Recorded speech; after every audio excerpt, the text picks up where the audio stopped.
This is one of those stories that's hard to believe. The ups and downs of my life could be made into a movie. I had been happily married for over 30 years, or so it seemed to me. I have 3 children whom I love dearly. I owned my own business. It started out as a service station, a gas station, if that makes more sense. Now it's also a convenience store. I'm not rich, but I make a good living. A few years ago, my son was hospitalized. He was 28 at the time. He was married, with a wife and 2 children. He was diagnosed with a kidney problem. My wife, Annabelle, whom I called Annie, and I feared for our son's life. The doctors told us that if they couldn't get the kidney problem under control, he might need a transplant. We didn't know what to do. The doctor said we could talk to family members in case a transplant was necessary. Of course it was about my son, so I went to the lab and had them check my status to determine if I would be compatible. My wife didn't know I had done this. I decided to give him a kidney before telling the rest of the family. The test came back the next day. We were not a match. I asked the doctor why. After all, he was my son. What was wrong with my kidneys? I demanded. I told the doctor quite loudly that I'd had a few beers, but I didn't smoke. The doctor looked a little embarrassed, but I didn't care. I told him how I felt. Finally, the doctor asked me to come into his office. "Mr. Weller," he said, "you and your son are not a match because, according to the test, you are not his biological father." I was stunned. "I'm sorry to have to tell you this," he continued, "but our tests show you are not the biological father." He apologized and said his assistants were running the test again. I was almost in shock as I walked out of the office. He'd been my son for 28 years. I couldn't believe this was happening. I didn't want to tell Annie just yet in case there was a mistake. When I saw her, I looked upset. Everything you can imagine went through my head. What about Janice, my oldest daughter? What about Mandy, the little love of my life? Were they my children? Janice was 26 at the time, and Mandy was 20. God, how I hoped the doctor was wrong. 2 days passed, and I still hadn't come to my senses.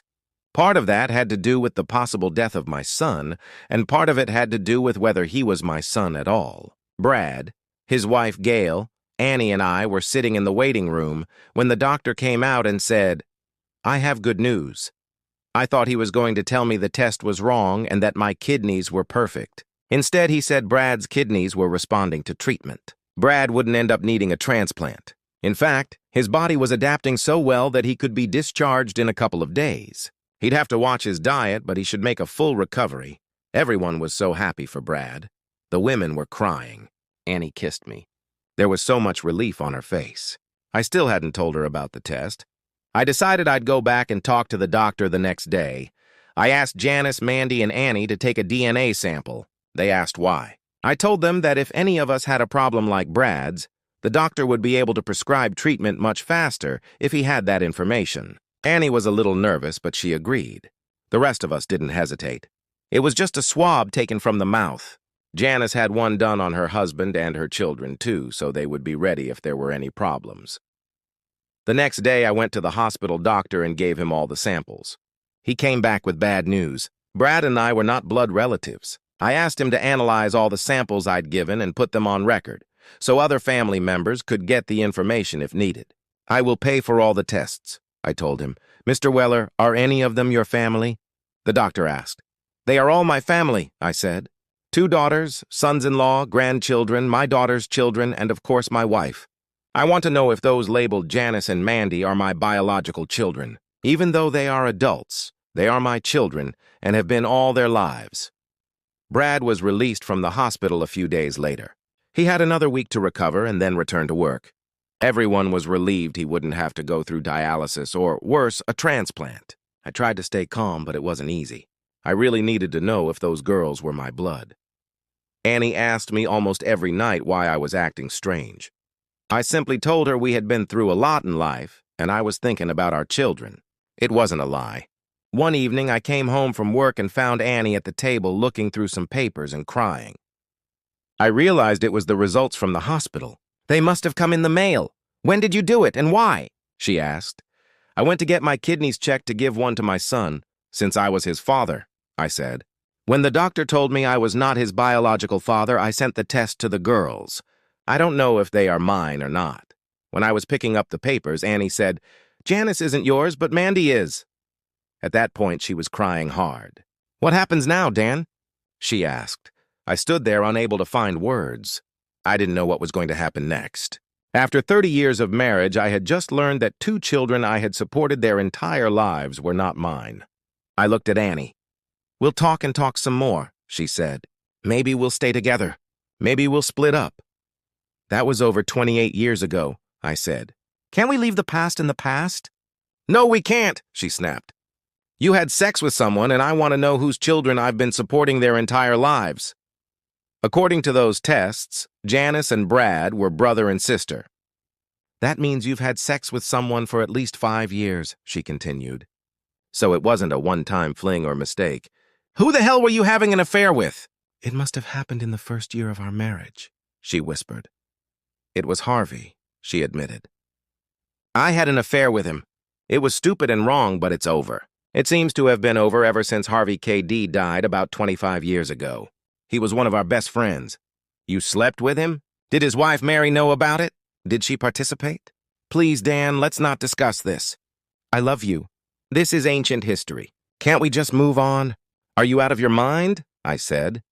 What the hell is going on with you?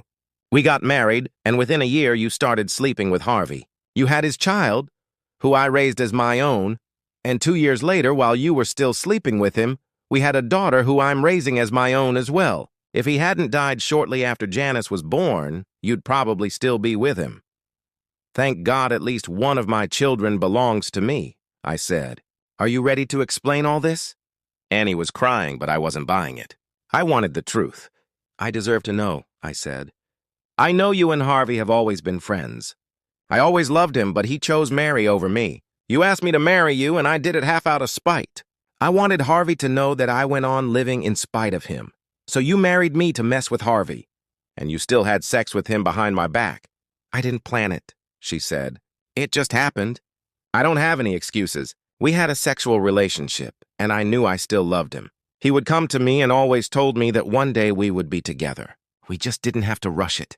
I was a child, and as long as he made love to me, I didn't care. He stopped seeing me after I got pregnant with Brad, she continued. I was really mad at him.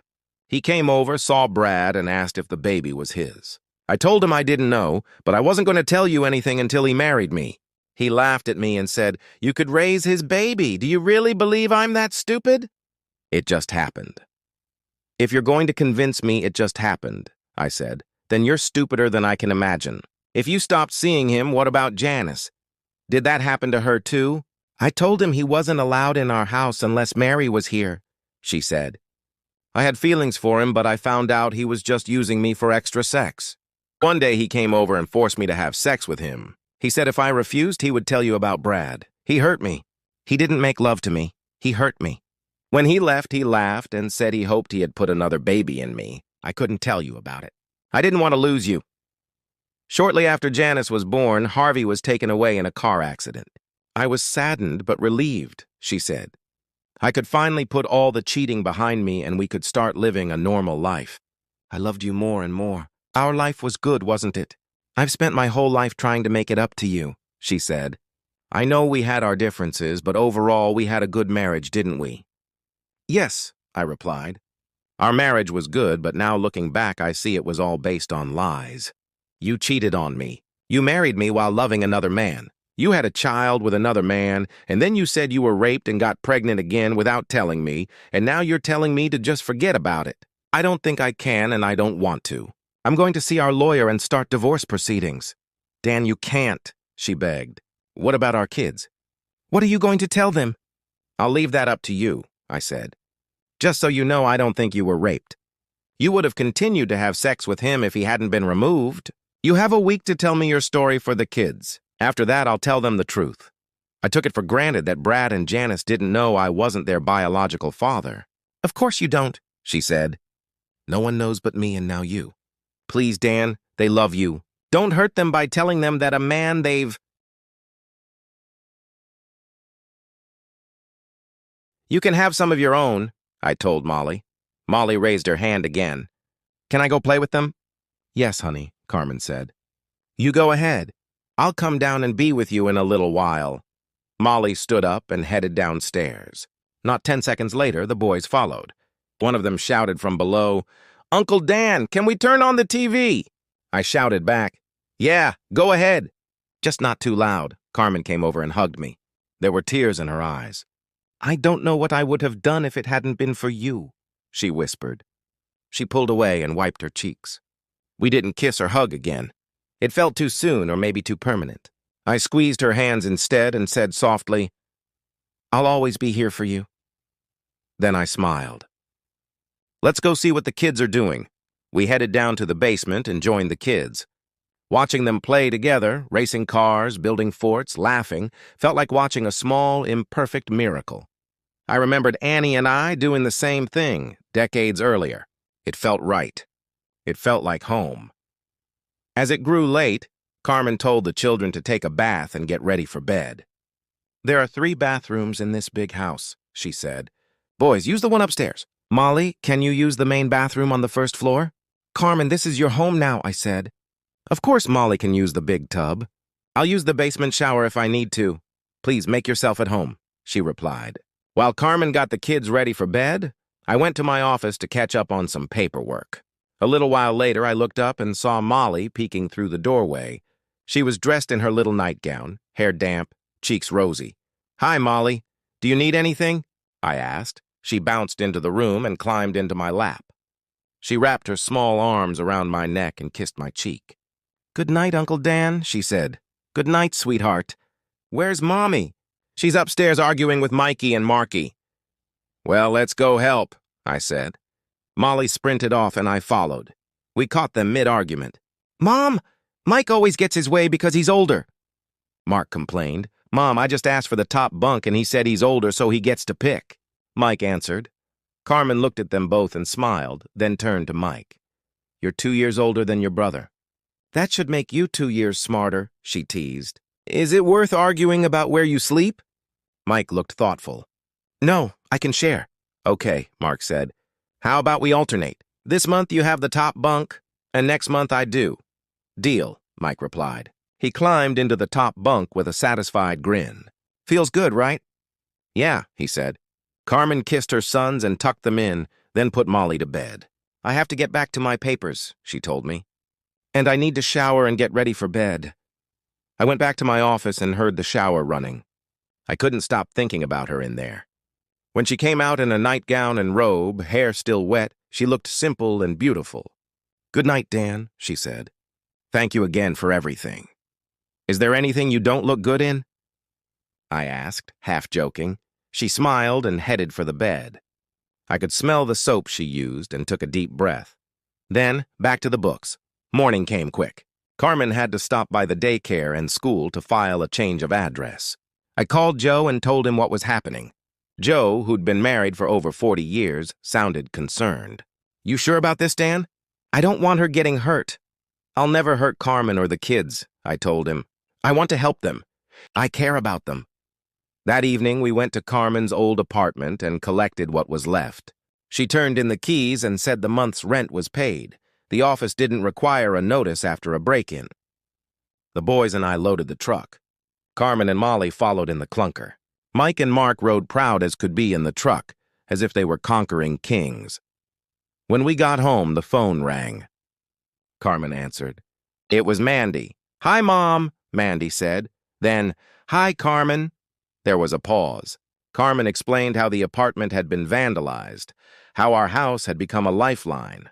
Mandy asked to speak to me. "Dad," she began, "are you sure about this?" "You know she loves you, right?" I shrugged. "Help me understand what you'd rather I do." "Just give her money and tell her to manage on her own," Mandy suggested. "Be careful, Dad, there's a line." "I'm fine," I said. "I just want to help a family." "I don't know where this is going, Mandy, but I'm trying. The kids deserve a safe place." Mandy listened and worried, and then, after a long conversation, she softened. She told me she thought Carmen cared about me, that maybe I'd fallen for her, maybe both of us had. "Be careful," she said, "but I want you to be happy." That night the boys marched in. "Uncle Dan, can we all go in the hot tub?" "Only if your mom comes in," I said. "Please, Mom." They begged. "We'll be quiet, we promise." Okay, Carmen laughed. I'll be gone for a while. Go get your costumes on.